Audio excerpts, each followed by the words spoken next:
Welcome to the Cloakroom with Peter Roskam. Former Congressman Peter Roskam leads Baker-Hostetler's federal policy team.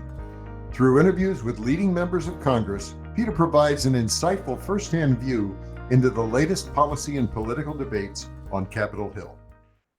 In today's episode of The Cloakroom with Peter Roskam, Peter interviews Congresswoman Ashley Hinson, a Republican from Iowa. First elected in the middle of the COVID pandemic in 2020, Congresswoman Hinson serves on the Appropriations Committee, which approves spending for federal departments and agencies. They talk about ways of easing the partisanship in Congress and the coming year-end spending battle that lawmakers will face after the November elections. Let's listen in to the Cloakroom with Peter Roskam. Congresswoman Ashley Hinson, thank you very much for taking the time. We're here in your office on the 7th floor of the Longworth building, and you've been in an appropriations hearing this morning and have a lot of moving parts. I've had a foreshadowing of your life, your future, and this is the foreshadowing, my friend. You at some point, like me, are going to be known as by your children, because that's how you and I got acquainted. Yeah, I know Gracie. Yeah, I remember talking to my daughter Gracie about who are the new members, who are people that are interesting. She's like, "Oh, Dad, you got to meet Ashley Hinson," and so she's the one who introduced us. Yeah. So, and your day is coming when you will be known as your. I'm just Max and Jax's mom. I'm telling you, That's it's right. coming. It's coming. So you've got an interesting background in that you've been in public life before you were in elected public life, and going to the University of Southern California and studying journalism, and then coming home into Iowa and getting on television. What was that like? Or what was that? Did you always know you wanted to be on TV? Yeah, no, actually, I kind of started on a path of becoming a professional musician. So I'm a violinist and pianist. No kidding. So I'm a hit at parties now. But I like to play, and I was really good in high school. And my parents, were taking me to look at music schools like the New England Conservatory and, Boston and Juilliard, right? I looked at some of these major music conservatories to go to school there. But then I kind of got the journalism bug. I was involved with radio at our high school. We had a radio station there, and our radio teacher said to me, "Hey, Ashley, have you thought about doing TV?" And he actually reached out to one of his local contacts. I got a job at our local TV station. In high school? In high school, I was running cameras and teleprompters and editing tape. Unbelievable. While playing in the Des Moines Symphony. And then so I was kind of doing both. And then when I was looking at schools, I decided on USC. They had a great broadcast journalism program, and I was still able to play in their orchestra through college. So I kind of still got to do both things that I loved. And so that was awesome. And so I graduated and then got back to Cedar Rapids, where I'm so proud to be now. It's fun. I've been there almost, it'll be 20 years next year. Grew up in Des Moines, but now I'm in Cedar Rapids. And it's funny because I still get to play a lot. And after I moved back and I was on TV, right, I'm a local TV anchor, somebody reached out to me and said, "Oh, would you mind coming to help us raise some money? We're raising money for a kids organization. Would you play with this house band that we have?" So it was the Cedar Island Band, Jimmy Buffett cover band. Wow. So then I ended up playing with them for a while. So anything from Mozart to Margaritaville, I can play. What a blast. So yeah, it's been a fun ride. And I still play. I just played last week out here. They had an event with the Kennedy Center. And so I keep a violin out here in DC. I had no idea. One at home in Iowa. So what was it that prompted you where you said, television is the thing for me? I mean, when you were encouraged, et cetera, you got around it in high school, and then you said, "I want to be on the other side of the camera." Mm-hmm. Well, for me, it was about getting the opportunity to ask those questions, right? I love, getting resolution on questions and just digging a little deeper. And so that was something that's what I really loved about journalism. And I think it's why I also really like this job, right? There's a lot of synergy between being a journalist, asking those questions, putting together a story, and making a case for something, or telling a story in your community about, hey, here's a really good thing that happened or a really bad thing that happened, and really showcasing that. And then now you just fast forward, instead of putting together a story, maybe I'm helping to author a bill to fix a problem, right? So I think that's been a fun transition for me, and the skill set is very applicable to both. And I think here, being a stranger to a camera, it's a very solid skill set to have. Oh, I would think. I'm not afraid of going after anybody. I used to ask. It's funny because I used to interview Joni and Chuck, our senators, right before I had this job, and I'm still very proud. Nobody knew my political affiliation when I was on the air, right? I was at the time a registered independent. I thought that was important. I've always been a Republican. I made calls for Bush in high Sure. school. I've always been a Republican, but I thought it was really important as a journalist, which seems to have gone missing now, but that people didn't know where I was on the political spectrum. So storytelling is a big part of what you were doing as a journalist. And like you just said, it's a big part really of what you're doing now as a member of Congress. So you just came out of this hearing with the Appropriations Committee. Can you give us just a little detail? It was an idea that you had that now has gotten some attention. Yeah, well, and election integrity is a big priority for so many of our constituents back home. And when I talk with people, they just want to know that their vote counts and that there's no cheating involved, right? I think that's what people at the heart of when they're exercising their right to vote, that's what they want. So I think we've done a great job with our election integrity laws in Iowa, but I saw a story a couple of weeks ago about, well, it's one thing if you have state laws that are strong, but those ballots have to get from A to B, and who's transporting them? It's the Postal Service. And so we need to make sure that people have faith in the Postal Service that their ballots are going to arrive on time. And so that was the impetus for the hearing. I saw that article and I asked our chairman, I said, it'd be great. As appropriators, we're trying to flex our muscles a little more on oversight. These are the tax dollars, right? We need to make sure that they're being properly spent, and we need to put people's feet to the fire. And so when the opportunity came to ask the Postmaster General, DeJoy, to come before the committee and answer some of these questions, he said yes. And so we had that hearing today. And I think it's great. He stressed, and I think people need to know, hey, you just need to get your ballot in the mail, right? It takes some time. Don't wait until the last minute. And I asked him kind of on follow-up, is there change that needs to happen at the state level that actually jives with what you can execute? Because he told us today, get your ballot in the mail at least 7 days before it needs to be back. Well, if you're doing that back time math, that may be, some states have really late absentee request dates. Right. So it may not even work for it to get back and forth in time and then be there to be counted in time. So I think that was a good outcome to kind of put that out there. We need to be doing work at the state level to make sure that those laws, which I respect that those are state laws, right? Right. That they can actually be executed by the Postal Service also. It's so interesting because you just gave a great example of the power of an appropriator to drive the conversation, because it's really about the money that you can appropriate. Mm-hmm. As a member of Congress too, you've got two other powers in a way, or two other abilities. One is the ability to draw attention to things, which you just described.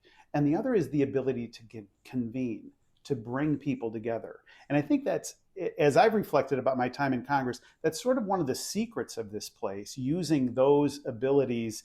And it may be, maybe voting, it may be directing money and so forth, but bringing attention to something and the ability then using your own background to drive a story to an ultimate resolution. Let me ask you, what was it like?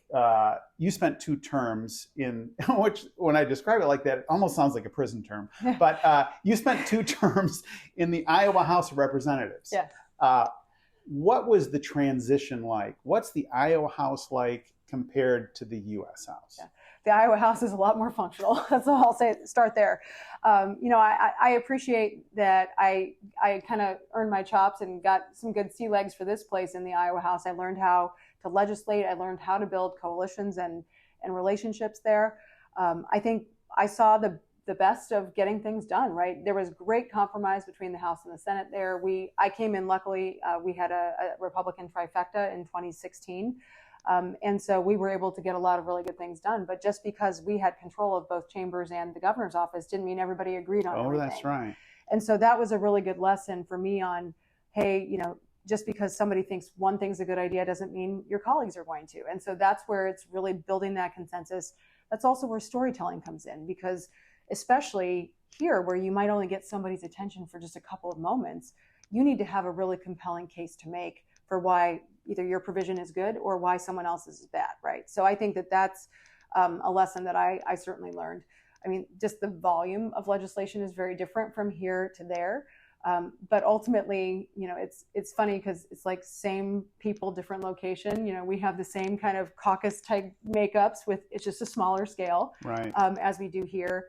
And you learn a lot about people by serving in Congress and in the state legislature. And I was very proud to have that opportunity before I came here. For me, Congress was so big compared to the state legislature.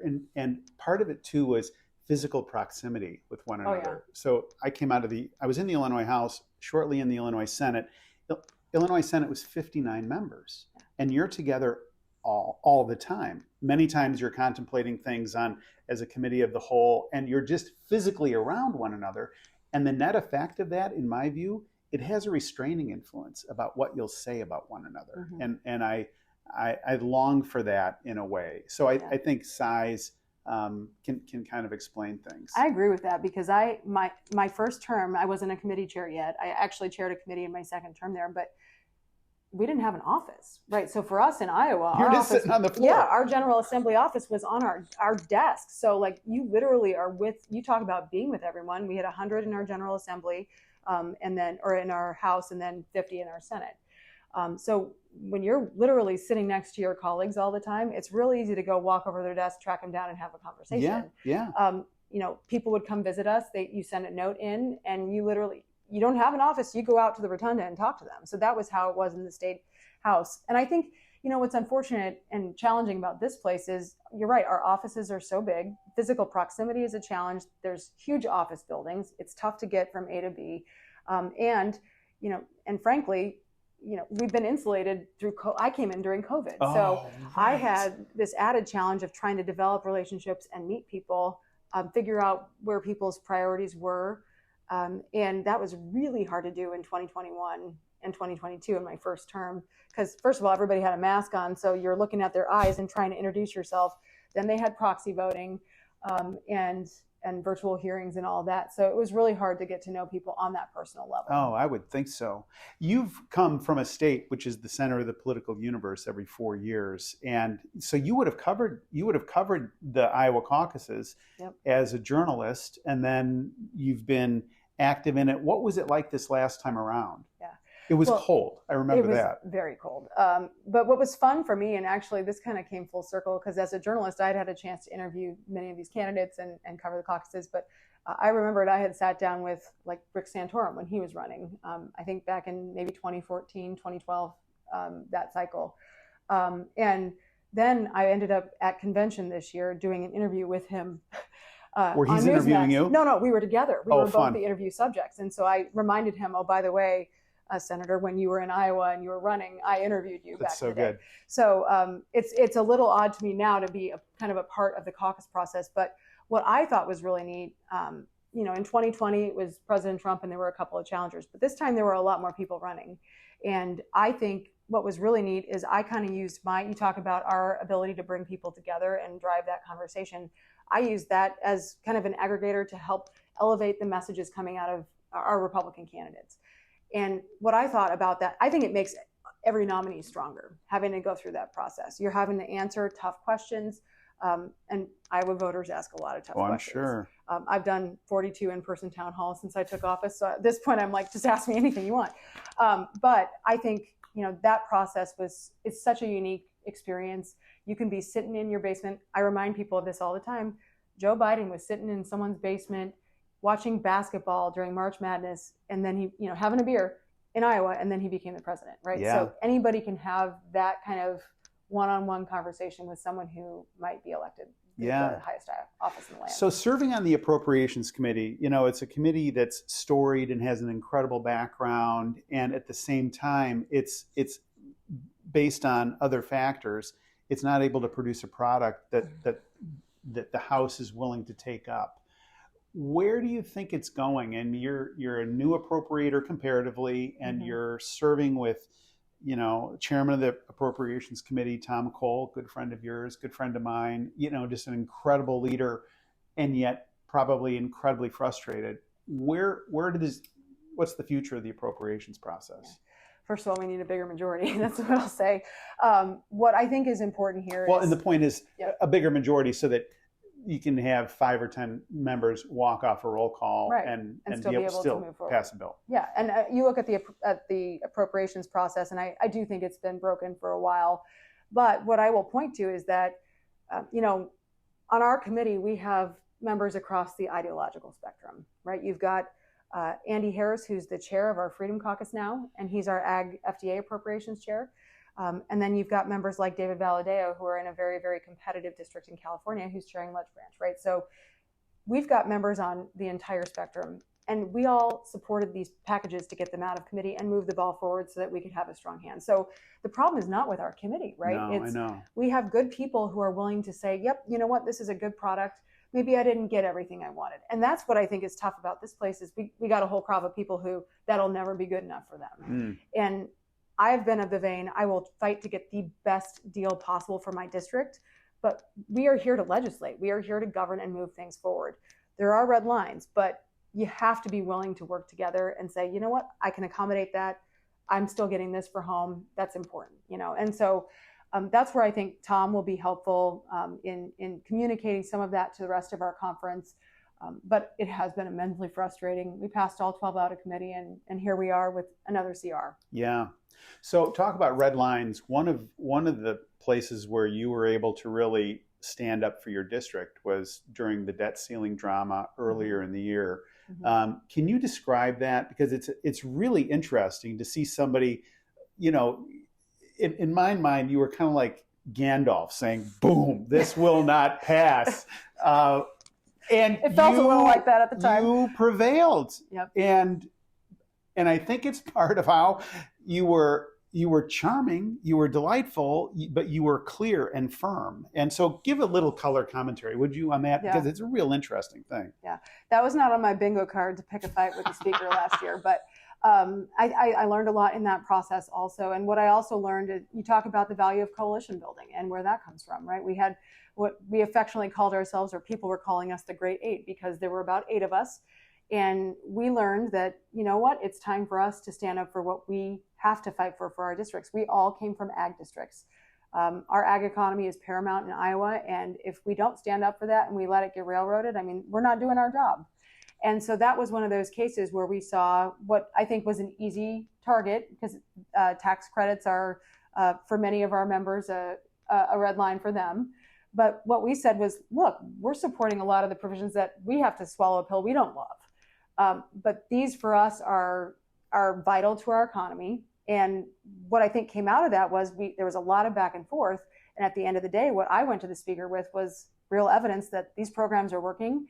They're spurring great economic investment, and the return on investment for the taxpayer makes them worth continuing to support. So it was really about having a well-reasoned argument. We went to all of the producer groups in our state and said, hey, give us the receipts. Let's go back with a well-reasoned and backed up with facts argument. And at the end of the day, that's what we did. We went and had those sit-down meetings with the speaker and his team, and then there was some movement, right? And I think that was important that we said, look, we don't want to be responsible for tanking the bill, but this got to go, right? Right. And I think we were very successful because we did it in not only a group manner, but we did it with reason and fact. The reason I'm smiling so much when I'm thinking about your success on this story was it was presented as, this is a done deal. It's not going to be opened up. There's no negotiating, because if we negotiate on anything, we're going to negotiate on everything. And so that's just the way it is. And you said, well, accept that. Yeah, about that. Well, and I think what's important, and I think everyone in leadership will probably say the same thing: never say what you'll never do. And that's good advice that I have always tried to very good advice to follow here as well, because things happen right around here. You have to move the ball forward, and sometimes things move very fast, and you just have to make the best decision you can at that time with the information you have. So I've tried to follow that mantra, but I think when it comes down to that is, the bill was kind of crafted, and nobody's asked, well, what could this do to these districts? What could this do to these members back home? And we were able to finally fill in that color and say, you take this away, like we can't go home and be taken seriously. These were energy tax credits? Yeah, and supporting of our ethanol industry and biofuels in Iowa. I mean, that's a huge driver of our industry. And not just for Iowa, right? It's Minnesota, Nebraska, South Dakota, Missouri, Kansas, right? So when you look at, in Illinois, when you look at the coalition that we had of members who were at the table having this conversation, it was like, here's the Farm Belt, but you wouldn't be in the Republican majority without us. So you've got to think about what the impact of these policies is on our districts too.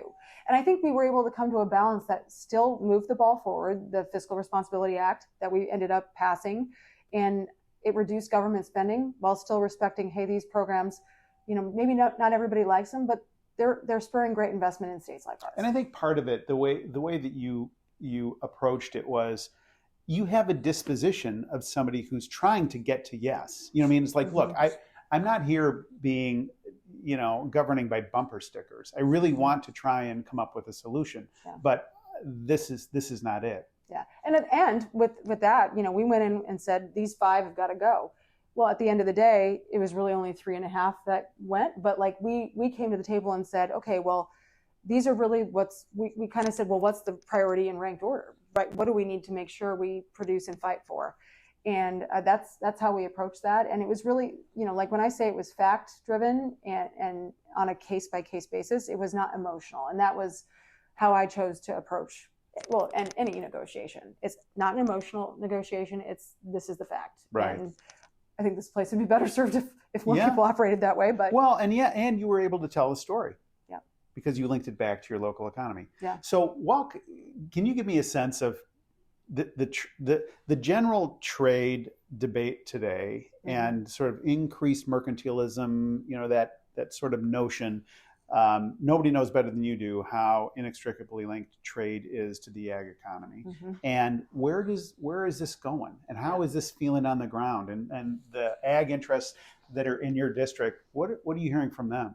So I'm going to answer your question with the China Select Committee hat on, because a lot of our work has been focused on that this Congress, because global competitiveness and global markets are what our producers want. And they want a level, fair playing field. And I think one of the things I really appreciated about President Trump when he was in office is he was saying to China, that's not going to fly. Now China, because this administration has not had trade be a priority, has continued to push and ship transnationally to get around tariffs and existing trade laws. And frankly, they're undermining our economy and our ag economy every single day. They're not fulfilling their end of the trade deal because nobody's holding them accountable. So a lot of our focus here has been, are there ways where we can move the ball forward? I don't love tariffs. I want a level playing field though. So I think our producers, a few years ago, the ag economy was in a different place than it is now. We're saying, yeah, let's stick their feet to the fire. I think what's important going forward is, we may be able to counter some of that, maybe not with necessarily tariffs, but with more market access. And so that's going to be our priority is, number one, are there places where we can continue to enhance and build out those relationships? Countries maybe that are, eager and open, and we maybe haven't gotten there yet, but we will. The other side of it is on trade enforcement. And I actually just had a bill make it through Judiciary Committee yesterday, bipartisan, which is rare around here, right? But we want to have the DOJ specifically have a trade crimes task force to be able to go after these bad actors who continually circumvent our trade laws and protections. So that's how I'm trying to focus on making sure not only do we have good systems to make sure our guys have a place to sell their products, whether it's corn or soybeans or John Deere tractors, but also that we're fair and we're going after the bad guys. So the China Select Committee on which you serve, I think, is one of those really stellar efforts of bipartisan product, and it's due to good leadership and good members, from what I can tell. And the people who ended up on that committee struck me as very serious people, and understanding the unique strategic season that we're in vis-a-vis China. What do you think the fruit of the committee is going to be, and will it be an ongoing effort, you think, in the next Congress? Will you urge it to be, reconstituted? What's your view? Yeah, I certainly hope it is. We have a lot more work to do. I mean, I think we've just kind of scratched the surface on many of these policies, and I think one thing that I've learned in the last 2 years of serving on this committee is that some things are very black and white. China is a malign actor. They are perpetrating human rights abuses every day. They are enabling fentanyl to get into our country that's killing Americans every single day. Those are pretty black and white things. What's not as black and white, it's more gray, is guess what? There's a lot of trade that happens with China. There's a lot of products that are going in. There's a lot of American capital flowing in and out of China. And so some of those issues, dealing more with the financial services lane, are a lot more nuanced, and we have to take time to get it right. So I think that there is definitely a lane for our committee going forward. And I think from the investigative side, I don't think we're done there either. And when I talk about some of the reports that our committee has put out, we had one last year on a biolab that was discovered in California, right, that had mice that were genetically engineered to transmit COVID. That was set up by an illegal Chinese immigrant into our country. And the only reason that was even discovered was because a local code worker flagged it for the CDC and FBI. I mean, crazy stuff that keeps us up at night, right? And so I think that our committee serves a very valuable purpose, and can make really solid recommendations to committees of jurisdiction to pass these bills, like the trade crimes bill that had support from our chairman, John Molinar, and our ranking member, Raja Krishnamurthy, and many other members too. And so I think you've seen a unique bipartisan effort here to work together on these priorities. And I think there's a lot more to do there. Ashley, I feel like I've got a front row seat to your incredibly bright future. You've got great gifts that lend themselves to being able to navigate through, to persuade people, bring them along, and lead them. And you've been really generous with your time, and we hope you have a good time running through the tape back in Iowa. And thank you for coming on the Cloakroom with Peter Roskam. Yeah, I'm excited to get back with Max and Jax again. Max and Jax's mom, that's what I'll be known as. Amen to that. Thanks, Peter. Ashley. Thanks for listening. If you've got a suggestion or a comment for me, shoot me an email. And to get the latest episode, please subscribe and share it with your friends. Thank you, Peter and Congresswoman Hinson. If you have any questions for Peter, his full contact information is in the show notes. As always, thanks for listening to Baker Hosts and the Cloakroom with Peter Roskam. Comments heard on Baker Hosts are for informational purposes and should not be construed as legal advice regarding any specific facts or circumstances. Listeners should not act upon the information provided on Baker Hosts without first consulting with a lawyer directly. The opinions expressed on Baker Hosts are those of participants appearing on the program and do not necessarily reflect those of the firm. For more information about our practices and experience, please visit bakerlaw.com.